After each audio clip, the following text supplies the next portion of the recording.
Cam, I mean, another camp here instead of Latrobe. How different was this? Is there value to having it at Heinz as opposed to out there, or would you definitely want to go back the Obviously, old way if you can? I would love to have more fans, and I think that's what Latrobe brings. We're able to have more interactions with the fans. Today, especially, was kind of cool because we got to incorporate, loud noise and get that echo in, and you really had to work on your communication. So that was big here. Ideally, we would like to be at Latrobe, but we still got a chance to interact with our fans.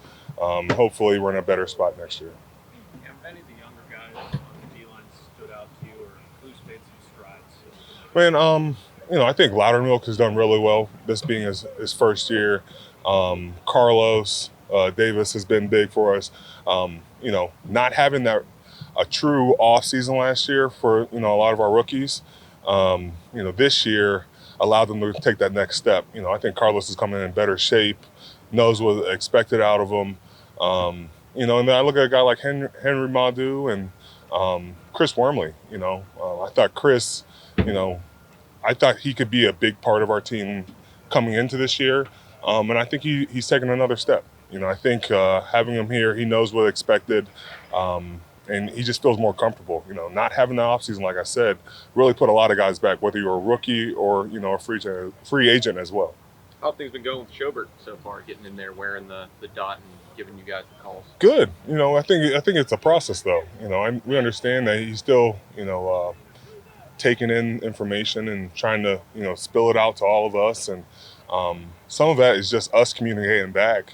And he'll get more and more comfortable as we get going, but I think today was a big step because we really had to work on our communication, work on our hand signals, because if it gets loud, what's going to happen out there? And I thought we did a pretty good job. How involved is Devin still in that process? Devin's very much still involved. I think the best thing we can do is train both of them to have the green dot.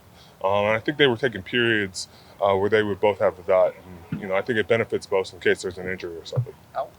Wow. Uh-oh. How special is your relationship with Bush? I mean, given the whole, Michigan OSU thing, you kind of took him under your wing as a first round, and your dads played together, right? I mean, that's kind of... Our dads play together, but the only thing special about my relationship is I never lost to Michigan, and he always lost to Ohio State. So, but, and then he stepped on Michigan State's field when my brother was at Michigan State. So his beef with the Haywards is like... Yeah, it's real.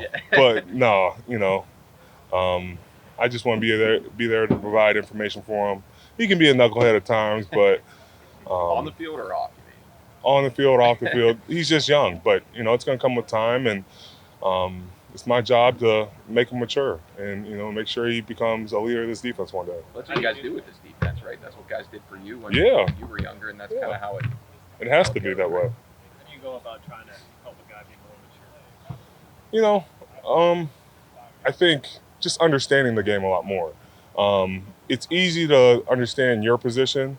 It's better when you know all positions, and how you carry yourself and how people watch you, how to be involved in the community. He's growing in that front. And, I just think at this level, you learn to be a complete player. You can't just be a one-trick pony or you're going to get kicked out of this league fast. Over my time, I see the way professionals prepare on the field, how they take care of their bodies off the field, how to not get into trouble, how to stay out of trouble, and all those things come wrapped in one. Joe coming here, there's a lot of talk about nickel dime, using sub-package type stuff. Your perspective, the D-lineman, is nickel and dime, do you do anything different? Or does that affect the defense, whether there's 6 DBs or 5 DBs or whatever, or you kind of do your job? Well, I know in dime, they try to run the ball. D-line's got to stick up a little bit more, just because you got another DB on the field. Nickel, you still got an inside linebacker on the field, and then you bring in a DB, and we're taking off an inside D lineman. But I don't even look at it like that. I look at it just as our coverages and stuff that change, because I know guys can play run and defense, but and pass, but you got to be able to learn when to take your chances, what not, when we're in zero, when we got 5-man blitzes, all those different things come into consideration when you're going forward. Have you been emotionally, where's he at, mentally, physically? I mean, he's not been part of practice. I know a lot of things going on with him as a person is he? He's part of this team, and that's the best thing we can do for him. He's working his way back. You know, he's gone through some stuff this offseason, and we're just going to continue to be there for him. As the season approaches, you know, John and Coach T will have more information, but he's in every meeting, he's learning, and he's just working his way back to us. Alex Highsmith has been very noticeable on the field. It is preseason. What have you noticed about his improvement? Well, I call him the robot just because he moves so stiff sometimes. But, you know, you look at his play on the field, I just think he's become more, not just a pass rusher, he's able to drop. He understands where he needs to be. And he's able to disguise a little bit more this year. You know, sometimes as a rookie, you're just showing what you got and, you know, lining up. I think he's able to understand what we're trying to do here, show different looks. And I feel like he feels more comfortable doing that. When you guys go starters versus starters, what's it been like bumping heads with Kendrick Green as a rookie coming in? Like, is there kind of an intentional thing to try to say, hey, going to get you ready for these bull rushes you're going to see from bigger guys or anything like that? Or honestly, I try to do that with everybody. You just never know. Well, you haven't had a rookie center going up against you very often. Yeah, no, I haven't. But shoot, I tried to do that versus our scout team. It doesn't matter who we're going against. But, you know, I think, you know, Kendrick's just got to approach it that way. He's going against, you know, Tyson every day. And Tyson's going to beat you up if you're not careful. So, you know, he's getting the best work he can. Hopefully that prepares him for the season. He's asked a lot of questions. And, you know, we'll take him from there. He's got to take his lumps throughout the season. That happens. But how do you continue to bounce back and not hit that rookie wall? What are the good things you've seen from him? Man, he's athletic. He can get out in space. He communicates well. He's feisty too, right? I think he came at you one of these practices. Everybody comes at me, and that's nothing new. Cam, what is the dynamic that Ingram has brought? He seems like a big personality. How does he fit in? I don't know if he's a big personality. I think he fits right in. You know, I think he brings a veteran presence to that. You know, that provides depth as well. And he just knows what he's doing. You know, he's able to ask questions that aren't day one, you know, questions. You know, he knows what he's done in the past, but how do you emulate that in our system?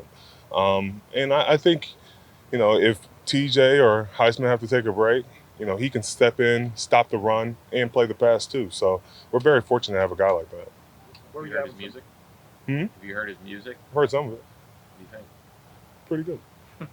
Where were you at when somebody told you you're enjoying retirement or asked you if you're enjoying retirement? Man, I was at Dick's getting my golf club fixed, and I was in line, and the guy went, "You enjoying retirement?" And I was like, "Damn, already?" Like, I got kind of pissy when I said it. I was just like, "No, I didn't retire," but I kept it moving after that. I know. Everybody keeps telling me thanks. Tomlin said that he thinks maybe like he brings up you being old more because of how you were when you first got here, looking up to guys like Aaron Smith, Brett Kiesel. Do you feel like you're one of the old guys now? Like, has that hit you yet, that you're at where they were when you got in? No, you know, those guys retired. That doesn't mean I'm old. Damn. No, but, you know, I think I'm just trying to be a veteran, trying to lead guys and provide the right leadership and be taught the way I was taught. Does it sink in more now because of some of the retirements on the offensive line or departures that they were some of the old guys and now you're one of the last older guys? Oh, a little bit, you know, but retirements happen. It's up to, you know, other guys to step up. You know, I don't just put it all on my shoulders, but in my leadership capabilities, I just try to make sure that I lead the way I know how. What do you think about some of the younger guys at your position that have stepped up this year, how they've taken on training camp? You know, some guys like Carlos Davis, you know, had an otter training camp last year. And yeah. Like Isaiah, this was their first. It's huge. You know, I think last year, a guy like Carlos Davis didn't really get to, you know, learn the playbook, feel comfortable with what we were doing. He just had to show up day one and say, get ready. Tip of the hat to the guys that made the team in that capacity. But, you know, for Loudermilk, he's still catching up, and he's come a long way. I mean, I think he's going to be a really good player for us. But I even look at a guy like Chris Wormley, who was a free agent a year ago, and then we bring him in, but he doesn't really get to get acclimated or adjust to our scheme.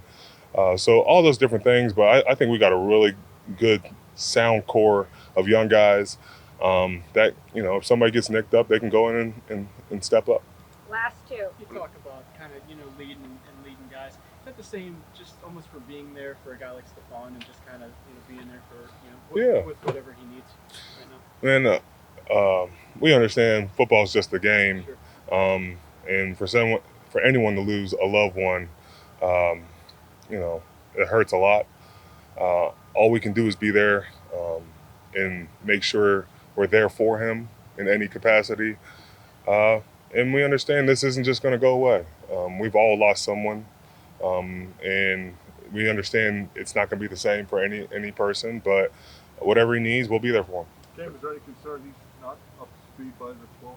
No. All right. Thanks, Cam. Appreciate it. Thank you.